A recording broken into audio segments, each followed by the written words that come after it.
Joining us now from Frankfort is Kentucky Governor Andy Beshear. Governor, we are less than 2 weeks away from Election Day. We know from Secretary of State Michael Adams that there has been a resounding response from early voting opportunities. You have made it your goal that Kentucky's handling of the pandemic election would be a leading example in the U.S. Do you think you are on track to do that despite the rumor mill of misinformation about the voting process that continues to dominate social media nationwide? I'm proud to report that here in Kentucky, I believe we are on our way to an election that will be a model for the rest of the country. I think it's what happens when you get bipartisan agreement, something we very rarely see anymore in this country.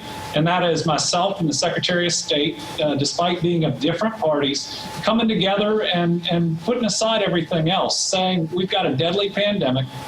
And we all believe in the duty and the right of voting.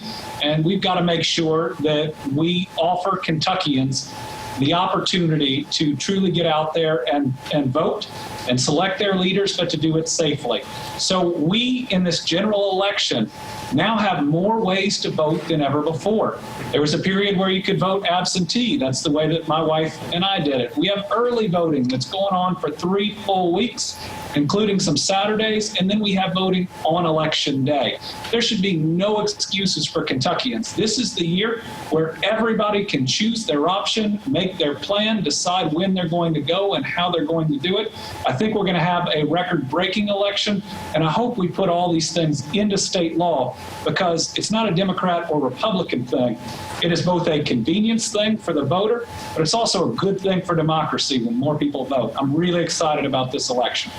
Governor, you mentioned that everything seems to be going very smoothly. Are there any issues you are aware of in the Bluegrass when it comes to the changes to this year's election, and how are those being handled? We don't see any major issues at the moment. There are concerns in some areas that we need more people to vote early here in these next couple weeks so that Election Day itself isn't as dense in the midst of this pandemic. But those are really the only issues we're seeing out there. Because take absentee ballots. You can now check the status of your absentee ballot and whether it's been received by going to govoteky.com, so everybody even has the ability not just to fill it out and send them in, but to see that it's actually been received. Early voting, we are seeing great turnouts for. We are not seeing long lines. Right now, we are seeing a very smooth election, and that's thanks to our clerks that are out there. It's thanks to our Board of Election, our Secretary of State. Good work and good bipartisan work by everybody. Kentucky Governor Andy Beshear, thank you for your time.